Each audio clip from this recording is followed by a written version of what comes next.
Hello, my dear students. Hope you all are fine, safe, and healthy at your home and enjoying your online classes. Today, I, Surbi Giroti, your science teacher, welcome you all in our school channel Sims Official. As you all know that we are discussing about the chapter 11, force and pressure, and now we will continue with the last topic of this chapter, that is atmospheric pressure. You know that there is air all around us. आप जानते हैं कि हमारे चारों तरफ air है. This envelope of air is known as atmosphere. अब हम इस एयर के एनवलप को क्या कहते हैं? हमारा एटमॉस्फेयर है. हमारे भी चारों तरफ का जो भी एयर का कवर है हम उसे क्या कहते हैं? Atmosphere.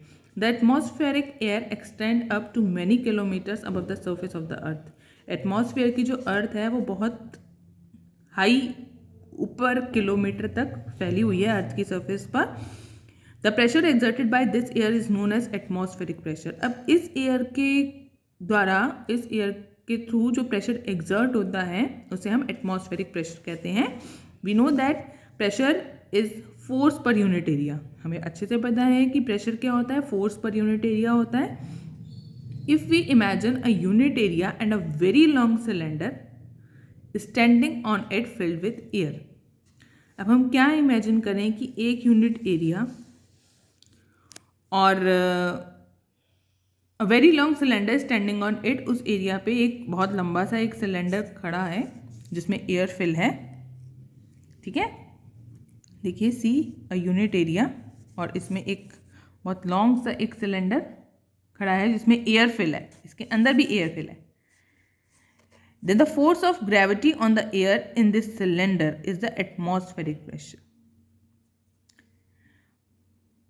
Then the force of gravity on the air, इस एयर में जो फोर्स ऑफ ग्रेविटी है इस सिलेंडर में वो क्या है? एटमॉस्फेरिक प्रेशर है. I repeat it again. Then the force of gravity on the air, इस एयर पे जो फोर्स ऑफ ग्रेविटी है इस सिलेंडर के अंदर, इस सिलेंडर के अंदर जो एयर फिल है उस पे जो फोर्स ऑफ ग्रेविटी है वो है atmospheric pressure. Now see what is atmospheric pressure. Atmospheric pressure is the force of gravity on the air in the column of unit area. Atmospheric pressure क्या है? Air पे फोर्स ऑफ ग्रेविटी है एक unit area में. But how large और small is the atmospheric pressure. But atmospheric pressure कितना large और कितना स्मॉल हो सकता है? Let us get an idea about its magnitude. हम इसके मैग्नीट्यूड से ये आइडिया लगाते हैं. Continue with activity 11.11. Take a good quality of rubber sucker. एक अच्छी क्वालिटी का रबर सकर लीजिए. It looks like a small rubber cap. एक रबर कैप की तरह भी ये लग सकता है, लाइक दिस. ठीक है. Press it hard on a smooth plane surface. एक स्मूथ प्लेन सरफेस पे इसे हार्डली प्रेस कीजिए.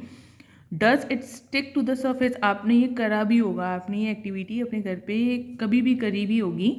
ये क्या होता है? रबर सकर जो है ये क्या हो जाएगा? सरफेस पे स्टिक हो जाएगा. Now try to pull it off the surface. अब आप इसे पुल करने का ट्राई कीजिए. Can you do it? आपको इसको पुल करने के लिए बहुत सारा प्रेशर आपको लगाना होगा. Rubber sucker pressed on the surface. देखिए, when you press the sucker most of the air between its cap and the surface escapes out. जब आप सकर को प्रेस करते हैं तो बहुत सारी एयर इस कैप में और इस सरफेस के बीच में जो होती है वो एयर फिल हो जाती है. The sucker sticks to the surface because of the pressure of the atmosphere acts on it. अब सकर जो है वो सरफेस पे क्यों स्टिक हुआ? क्योंकि उस पे क्या हुआ? एटमॉस्फेरिक प्रेशर, वहाँ के एटमॉस्फेयर का प्रेशर उस पर वर्क किया. ठीक है. क्यों? क्योंकि ये देखिए इसकी सरफेस के बीच में और इसके बीच में क्या एयर फिल हो गई. तो इसमें क्या करा इसने? इसका एटमॉस्फेयर का प्रेशर इस पे अप्लाई हो रहा है तो ये सकर यहाँ से इसकी सरफेस से स्टिक हो गया है.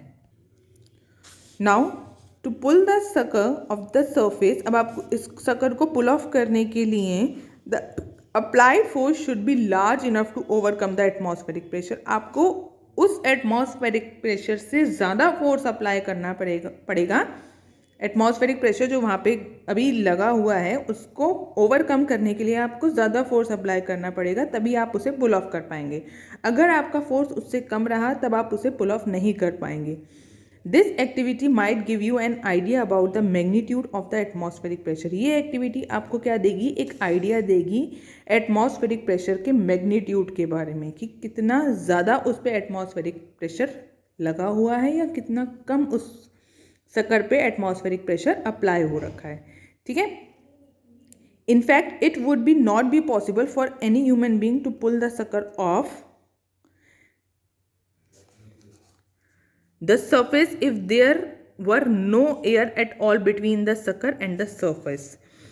ये इनफैक्ट ऐसा भी होता है कि ये पॉसिबल ही नहीं होता किसी ह्यूमन बीइंग के लिए सकर को पुल ऑफ करना अगर उनके बीच में, सकर और सरफेस के बीच में एयर फिल ना होती। ठीक है, एयर फिल है, एटमॉस्फेरिक वहाँ पे प्रेशर अप्लाई हो रहा है, तभी आप उसको पुल ऑफ भी कर पा रहे हैं। Does it give you an idea how large the atmospheric pressure is. क्या आप इससे ये आइडिया लगा सकते हैं कि एटमॉस्फेरिक प्रेशर कितना लार्ज होता है। If the area, now see what Boojho is saying, if the area of my head were 15 centimetre is to 15 centimetre, how much force air will exert on my hand. Now you have to tell the answer of this question, okay?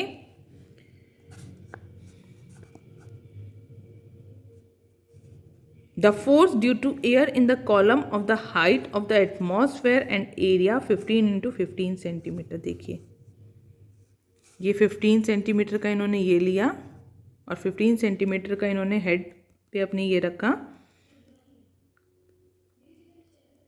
तो atmosphere उनकी column की height रही और atmosphere उनके head का area रहा, is near by equal to the force of gravity of an object of mass that is 2 to 5 kg।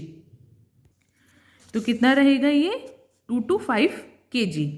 The reason we are not crushed under this force of gravity, जो ये reason है हम उसे crush नहीं कर सकते under the force of gravity, is that the pressure inside our bodies is also equal to the atmospheric pressure.